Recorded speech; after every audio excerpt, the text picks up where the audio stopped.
Bonjour à tous, j'espère que vous allez bien. On se retrouve aujourd'hui dans un nouvel épisode du podcast dans lequel on va parler de l'anxiété et plus précisément du trouble anxieux généralisé. C'est un épisode qui est très difficile à tourner pour moi, déjà parce que c'est un sujet dont j'ai assez honte de parler. Je suis pas vraiment OK avec le fait d'être atteinte de ce trouble. Et c'est un sujet que je voulais aborder depuis longtemps, mais je savais pas vraiment comment le faire. Finalement, je me suis dit que le meilleur moment pour vous en parler, ce serait en pleine crise. Donc, comme vous vous en doutez, je suis en plein dans une période difficile, mais j'ai envie de faire ce podcast parce que j'en ai marre de vivre dans le secret de ce que je ressens, en tout cas dans les périodes de crise. Et j'ai envie aussi de mettre la lumière un peu sur ce trouble que je trouve peu connu, qui est devenu vraiment un tabou chez moi. Et j'ai plus envie de cacher cette facette de moi-même parce que c'est déjà assez difficile comme ça à gérer au quotidien. J'espère que cet épisode pourra soit vous aider si vous vivez la même chose que moi, soit vous aider à comprendre les gens qui vivent ça. Je vous souhaite une très belle écoute. Alors, l'anxiété, qu'est-ce que c'est? C'est un sentiment d'inquiétude ou de stress plus ou moins intense qui est à la base censé être éphémère. C'est-à-dire que c'est pas quelque chose de forcément négatif, l'anxiété. Ça peut arriver avant un examen, par exemple, et c'est une réponse normale de notre corps à une phase de stress. Cependant, lorsque l'anxiété dure dans le temps ou prend un peu trop de place, c'est pas normal. Et aujourd'hui, on va se concentrer sur le trouble anxieux généralisé. Qu'est-ce que c'est? C'est la manifestation de l'anxiété dans la durée. Donc ça peut rester, c'est une anxiété qui peut rester pendant des jours, des semaines, des mois. Moi, j'ai envie de vous parler de mon expérience. Donc ce que je vous raconte là, ça ne tient vraiment qu'à moi. Je vais commencer par vous raconter comment j'ai été diagnostiquée. Donc j'ai commencé une thérapie il y a bientôt 2 ans maintenant. Parce que j'étais à un moment de ma vie où j'avais tout simplement peur de vivre. J'étais vraiment dans un mal-être très profond et je voyais plus de solution, j'arrivais plus à m'en sortir par moi-même et donc j'ai décidé d'aller voir quelqu'un pour me faire aider. Et assez rapidement, mon thérapeute a mis les mots sur ce que je vivais et m'a annoncé que je souffrais d'un trouble anxieux généralisé.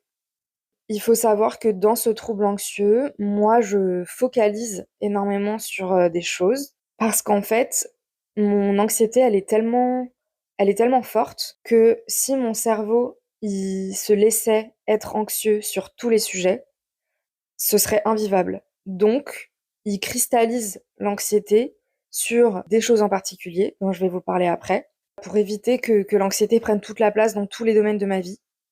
Et évidemment, ce que je vous dis là, c'est pas moi qui l'ai inventé, c'est des choses que mon psy m'a expliquées et qui m'ont aidé à mieux comprendre mon trouble. Je vous disais juste avant que mon anxiété, elle se focalise, elle se cristallise sur des choses.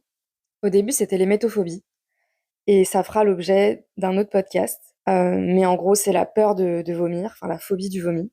Et maintenant, c'est devenu la peur de la maladie en général. En fait, j'ai peur d'être malade, j'ai peur surtout de souffrir en fait physiquement. C'est même pas la peur de mourir parce que c'est toute la partie avant qui me fait peur. Et j'ai peur d'être seule dans ma souffrance, c'est-à-dire que cette anxiété, elle est accentuée quand je suis seule. Ce qui est assez paradoxal puisque quand je suis dans des grandes phases d'anxiété, j'ai envie d'être seule puisque j'ai peur de me faire contaminer, j'ai peur voilà, d'être en contact avec des gens qui sont malades. Donc, j'ai envie d'être seule le plus possible. Et en même temps, c'est cette solitude qui me fait peur parce que je me dis, si j'ai quelque chose, je suis seule. Personne n'est là pour m'aider et pour me soutenir dans cette épreuve. Je vais vous parler de mes symptômes les plus courants et on va commencer par les symptômes physiques. Quand je suis en vraie crise d'anxiété, j'ai des crises de tachycardie, donc c'est-à-dire que vraiment mon cœur s'emballe, ma tension monte d'un coup et ça fait assez peur, honnêtement. Mais maintenant que j'ai l'habitude de ces crises, je sais que tout va bien, que je suis pas en train de faire un malaise cardiaque et que c'est simplement l'anxiété qui prend le dessus. J'ai eu beaucoup de vertiges aussi, comme si mon corps, vu qu'il supportait plus le taux d'angoisse, le taux d'anxiété que j'avais, il préférait juste shut down et presque m'évanouir parce que c'était plus facile à gérer comme ça. Donc beaucoup de vertiges, beaucoup de maux de ventre. Dès que je commence à stresser, dès que je commence à être anxieuse, bah, je sens tout de suite que mon estomac se tord. J'ai moins faim, j'arrive moins à m'alimenter et je sens globalement un inconfort au niveau de mon ventre. J'ai énormément de douleurs à la mâchoire en fait à cause du stress pareil et de l'angoisse. Mes muscles se tendent et ça me fait des douleurs mais atroces dans les muscles de la mâchoire qui parfois m'empêchent de manger certaines choses, de mâcher certaines choses. Et enfin, je fais des insomnies. Donc le soir, c'est le pire moment pour moi pour l'anxiété.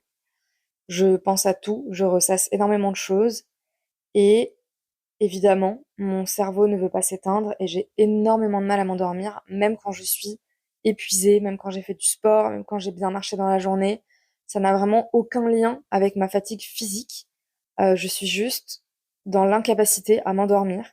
Et ça arrive vraiment souvent quand je fais des semaines où je suis anxieuse. Et forcément, les insomnies, ça amène de la fatigue physique, mais aussi de la fatigue mentale.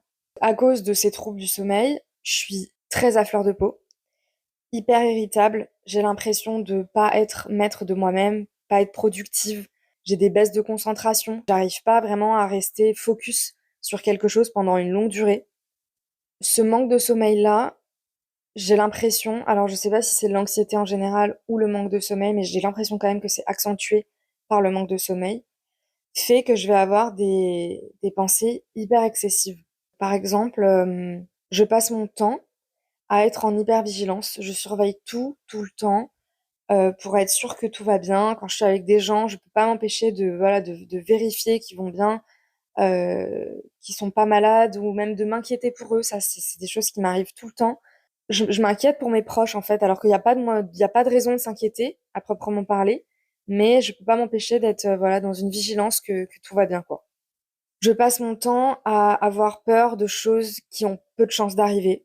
J'anticipe tout, tout, tout, tout, tout. Donc que ce soit dans n'importe quel domaine de ma vie, je vais penser à toutes les choses qui peuvent arriver, tous les scénarios possibles et comment m'en sortir parce que du coup ça aussi c'est une cause de l'anxiété, c'est que je ne peux pas me dire OK, on verra bien.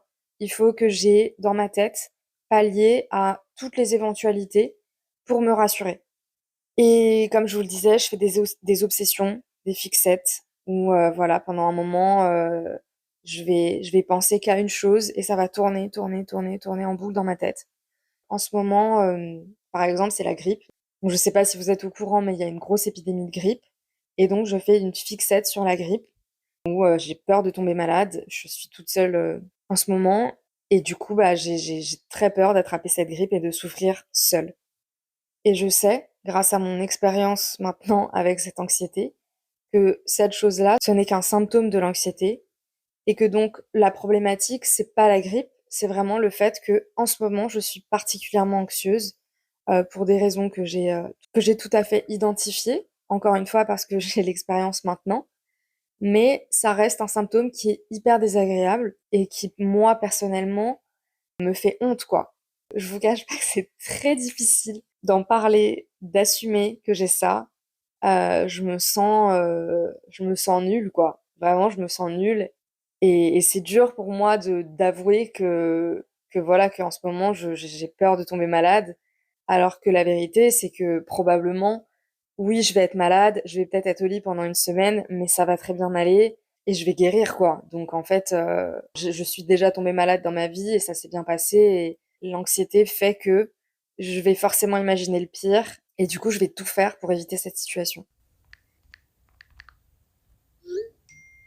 Donc ça m'amène aux conséquences de l'anxiété. Donc ça, c'était vraiment, les symptômes, ceux en tout cas qui sont le plus courants chez moi.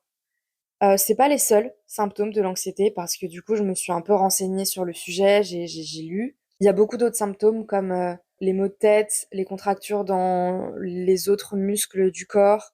Il y a d'autres façons aussi d'exprimer son anxiété avec, par exemple, des phobies, des crises d'angoisse, des crises de panique et cetera. Donc, là, je vous parle vraiment de mon expérience à moi.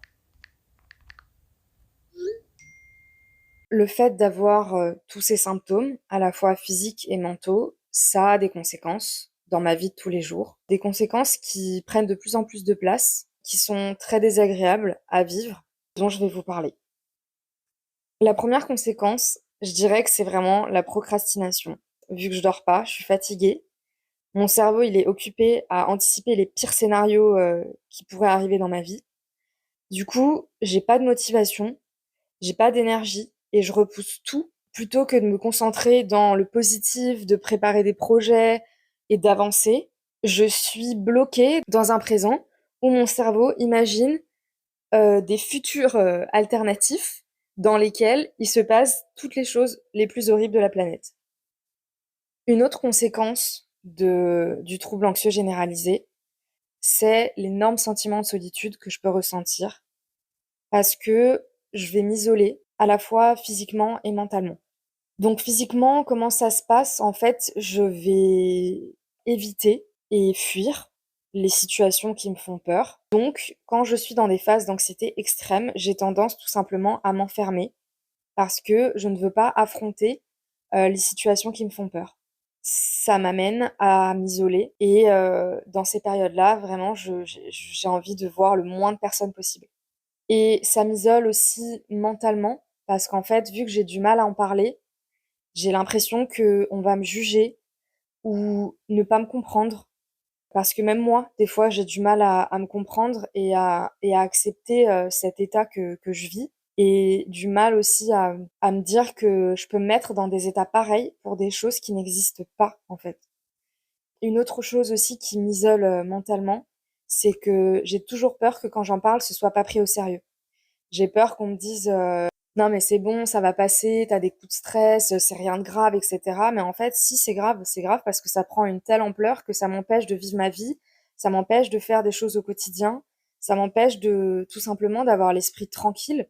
Et donc c'est grave. Si j'en arrive à ce point-là, c'est que c'est quelque chose qu'il faut pas prendre à la légère.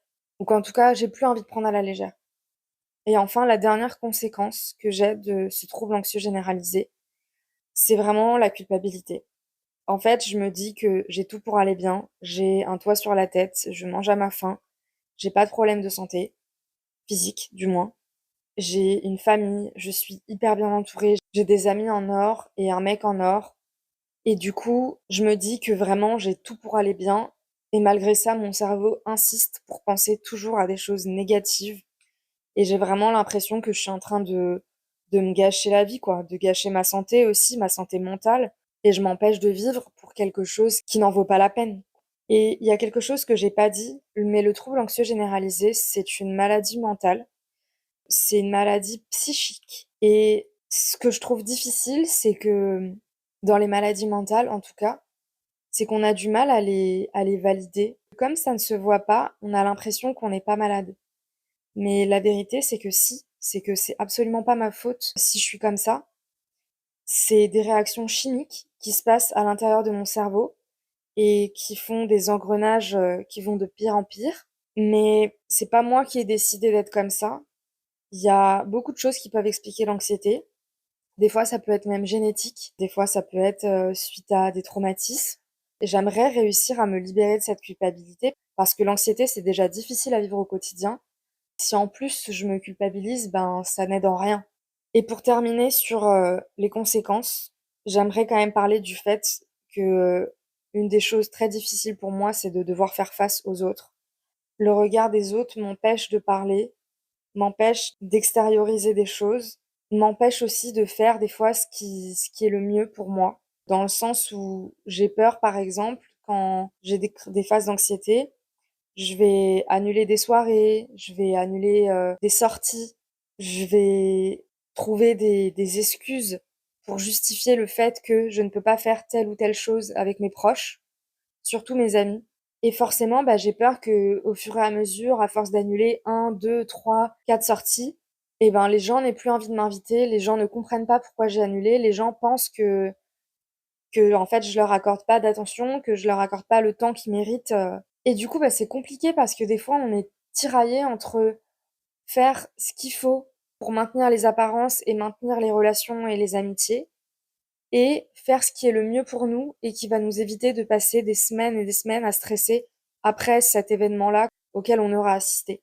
Gérer les relations avec les autres, c'est quelque chose qui est encore une fois difficile et épuisant. Si je dois conclure un peu sur toute cette partie symptômes et conséquences, je dirais que c'est extrêmement fatigant d'avoir de l'anxiété, fatigant physiquement, fatigant mentalement. On passe notre temps à penser et notre cerveau ne s'arrête jamais. Ça a vraiment un énorme impact sur le reste de notre vie. Et c'est pour ça que des fois, juste, on n'a pas l'envie ni l'énergie de faire semblant et qu'on finit par s'isoler. Je vais quand même vous parler des choses qui m'ont aidé à vivre mon anxiété au quotidien. Et la première chose, c'est écrire. Écrire, ça m'aide à la fois sur le coup, parce que ça m'aide à poser des mots sur mes émotions et à comprendre ce que je ressens sur le moment présent. Et ça m'aide aussi parce que quand je reviens sur ce que j'ai écrit il y a 6 mois, 8 mois, 1 an, je me rends compte du chemin parcouru et ça m'encourage. Ça m'encourage à continuer à guérir, à continuer à prendre soin de moi, à continuer à combattre cette maladie parce que je vois que j'ai déjà parcouru du chemin et je vois qu'il y a déjà des améliorations. Ça me donne de l'espoir pour la suite. Pour les insomnies, j'écoute des méditations le soir. Ça marche pas toujours, mais des fois ça marche et ces fois-là, bah, c'est toujours ça de prix. Sur Spotify, en général, je trouve des méditations, mais je sais qu'il y a plein d'applications aussi qui proposent des méditations, donc n'hésitez pas à regarder si jamais vous êtes dans le même cas que moi. Évidemment, la thérapie. La thérapie, ça m'a sauvé la vie, je pense que je peux le dire. Dans une période où je broyais vraiment du noir et où je voyais plus l'intérêt de vivre. Aujourd'hui, je suis plus en thérapie parce que ça allait beaucoup mieux et là, je sens que ça revient, donc je pense que je vais recontacter mon psy. Si vous êtes dans cette situation, vraiment, faites-vous aider et allez voir quelqu'un. Je vous en parlerai juste après un peu plus, mais vraiment, ça m'a sauvée. Une autre chose qui m'a beaucoup aidée, très récemment en fait, je vous raconte la petite anecdote. Il y a à peine 3 semaines, j'avais un repas de famille pendant lequel j'ai fait une énorme crise d'angoisse et j'étais avec toute ma famille, mes grands-parents, tantes, oncles, etc. Mais il y avait aussi donc ma petite sœur et mes parents. Et en fait, j'ai craqué devant ma petite sœur et mes parents sont venus dans la chambre pendant que j'étais en train de faire ma crise et pour la première fois de ma vie, j'ai réussi à leur en parler, à leur dire vraiment tout ce qui me passait par la tête, tout ce que je ressentais à l'instant présent. J'ai été vraiment surprise de leur réaction, mais surprise positivement. J'ai senti que on me comprenait, qu'on m'écoutait, qu'on me faisait déculpabiliser et ça m'a fait vraiment du bien pour une fois de pas avoir à faire semblant que tout allait bien alors que j'étais en pleine crise. Et finalement, j'ai fini par quitter le repas, en plein milieu de la soirée et rentrer chez moi. Ça m'a fait du bien aussi de m'écouter sur ce moment-là, parce que je sais que j'aurais pas passé une bonne soirée de toute façon et que les jours qui auraient suivi auraient été pires si j'étais restée. Voilà pour cet épisode. Je je pourrais en parler pendant des heures, je pourrais rentrer dans des tas de détails, je pourrais vous raconter des anecdotes toutes plus tordues les unes que les autres, avec des choses que j'ai pu me dire, que j'ai pu faire pour pallier à cette anxiété. Je pense que je vais m'arrêter là parce que l'épisode est déjà long. Et je voudrais terminer par 2 messages. Le premier, il est adressé à ceux qui peut-être se sont reconnus dans mon podcast. Si vous ne vous êtes pas encore fait diagnostiquer, si vous pensez que vous avez pas mal de symptômes et de conséquences semblables à celles que je vous ai racontées dans cet épisode, par pitié, allez vous faire diagnostiquer, allez vous faire aider. Il y a des tas de thérapeutes, psychologues, psychiatres, hypnothérapeutes, même médecins généralistes qui peuvent vous aider, qui peuvent vous donner des solutions concrètes. Vous pouvez parler à des gens dont c'est le métier de traiter ce genre de troubles. Ne restez pas seul dans votre mal-être. Ne pensez pas que vous n'irez jamais mieux, c'est faux. J'ai fait une rechute, mais j'ai été mieux. J'ai arrêté de stresser pour rien. J'ai eu une phase où mon trouble anxieux était beaucoup moins présent dans ma vie et c'était un bonheur. J'avais l'impression de respirer à nouveau. Donc c'est possible de guérir, c'est possible d'aller mieux, c'est possible de vivre avec de façon plus sereine, allez vous faire aider, vraiment. Il y a aussi d'autres thérapies comme l'EMDR par exemple, si vous avez des phobies très intenses, etc. Il y a des solutions qui existent. Aussi, n'ayez pas peur d'en parler avec vos proches. Je pense que, en tout cas personnellement, je me fais à chaque fois une montagne de ce que les gens vont penser de moi.